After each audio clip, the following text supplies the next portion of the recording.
Assalamualaikum warahmatullahi wabarakatuh. Hai rekan-rekan calon guru penggerak. Kali ini sebelum saya memaparkan materi kali ini, saya ingin menjawab dulu beberapa pertanyaan yang sudah masuk ke dalam laptop saya.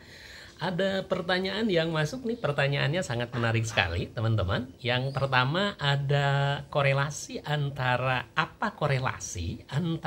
menghamba kepada murid dengan kemandirian. Rekan-rekan semuanya, untuk menjawab pertanyaan ini, saya ingin mengingatkan kembali kepada rekan-rekan bahwa filosofis pemikiran Ki Hajar Dewantara itu mengatakan bahwa murid itu memiliki hak kodratinya masing-masing. Kita sebagai guru hanya mampu menuntun mereka untuk sampai kepada hak kodratinya. Kita tidak bisa menuntut mereka, tetapi kita harus menuntun mereka untuk sampai kepada hak kodratinya mereka. Gitu ya. Oleh karena itu, posisi kita sebagai guru adalah sebagai among, membimbing mereka untuk sampai pada minat dan bakat potensi yang dia miliki. Kita tentu saja tidak bisa merubah mereka. Kita tidak bisa merubah jagung menjadi padi, gitu ya. Begitupun sebaliknya. Yang perlu kita lakukan adalah merawat mereka supaya mereka tumbuh subur dan sampai pada hak kodratinya masing-masing. Begitu ya. Nah, oleh karena itu, kita sebagai guru harus memperlakukan murid kita itu adalah sebagai subjek dalam pembelajaran. Jangan dipandang murid sebagai objek dalam hal pembelajaran, tapi mereka adalah subjek yang melakukan proses pembelajaran. Lalu di mana posisi kita sebagai guru? Kita sebagai guru posisinya adalah sebagai among, membimbing mereka untuk sampai pada proses pembelajaran tersebut. Yang melakukan proses pembelajaran tentu saja murid-murid kita. Nah, dalam proses inilah akan terjadi proses kemandirian dalam proses pembelajaran murid-murid kita. Bagaimana mereka melakukan analisis, melakukan pengamatan dalam proses pembelajaran. Mereka lakukan secara mandiri. Sehingga jika ini terus dilakukan secara kontinu, maka akan mendorong sifat kemandirian murid-murid kita. Itu barangkali Bapak dan Ibu. Kemudian yang kedua, pertanyaan menarik juga nih. Di modul 1.2 ini, saya belajar tentang nilai dan peran guru penggerak. Benar, yang masih perlu saya perdalam. Baik, bagaimana cara saya menginternalisasikan nilai dan peran guru penggerak secara maksimal di sekolah?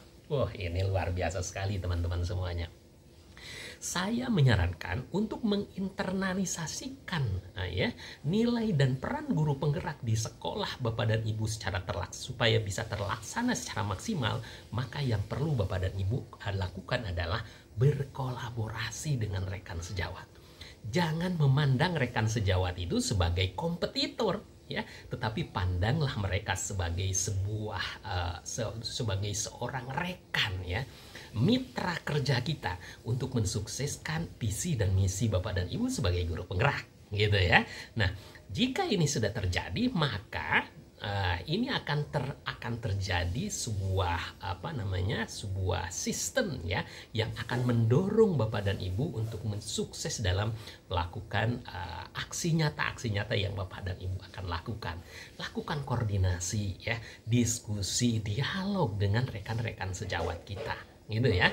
Jangan hanya menginginkan Bapak dan Ibu sukses sendiri, gitu ya.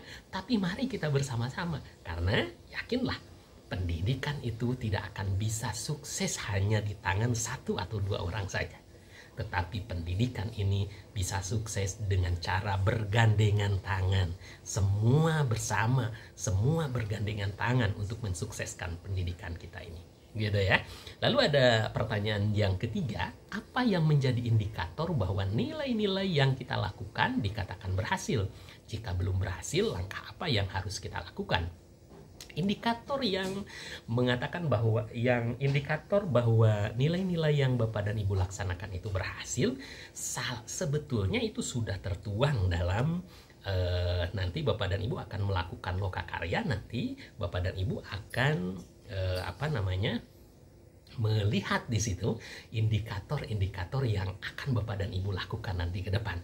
Tapi yang paling relevan, ya, yang paling urgensi, ini ya, yang paling utama, yang bisa Bapak dan Ibu lihat ketika Bapak dan Ibu sudah dilaksana atau berhasil belum, ya, saya sebagai guru penggerak ini, gitu ya. Nah, Bagaimana melihatnya? Lihat proses pembelajaran yang Bapak dan Ibu lakukan. Proses pembelajaran yang Bapak dan Ibu lakukan sudah berubah belum? Seperti apa perubahannya? Sudah berorientasi kepada murid-murid kita belum? Gitu ya. Jika sudah, maka Bapak dan Ibu sudah melakukan tahap yang berhasil, satu langkah lebih berhasil. Seperti itu. Itu ya paling utama. Bagaimana kalau misalnya Bapak dan Ibu belum berhasil? Maka jika Bapak dan Ibu belum berhasil, maka Bapak dan Ibu harus menentukan langkah strategis, gitu ya. Ke depan Bapak dan Ibu harus melakukan apa? Tentu Bapak dan Ibu harus merefleksikan diri. Apa nih yang kurang? Apa yang belum bisa Bapak dan Ibu lakukan? Bapak dan Ibu perlu merefleksikan diri. Lalu setelah merefleksikan diri, cari langkah selanjutnya. Apa yang Bapak dan Ibu akan lakukan selanjutnya sehingga Bapak dan Ibu bisa mencapai target atau visi misi Bapak dan Ibu selanjutnya. Seperti itu ya. Lalu yang keempat, bagaimana cara kita sebagai guru penggerak memberikan motivasi kepada peserta didik atau murid agar selalu mempunyai jiwa inovasi dan kreatif guna berkolaborasi serta mendidik sesuai dengan keinginan peserta didik atau murid dalam kegiatan pembelajaran. Nah, ini juga pertanyaan yang sangat menarik juga Bapak dan Ibu ya. Untuk mendorong murid-murid kita supaya lebih termotivasi dalam proses pembelajaran, lebih inovatif dalam proses pembelajaran, maka yang perlu kita lakukan adalah Bapak dan Ibu sebagai guru harus mampu memimpin murid-murid Bapak dan Ibu secara inovatif dan memberikan motivasi untuk belajar sepanjang hayat kepada murid-murid kita. Kita sebagai guru adalah pemimpin dalam proses pembelajaran. Gitu ya. Maka Bapak dan Ibu harus menjadi tauladan yang baik.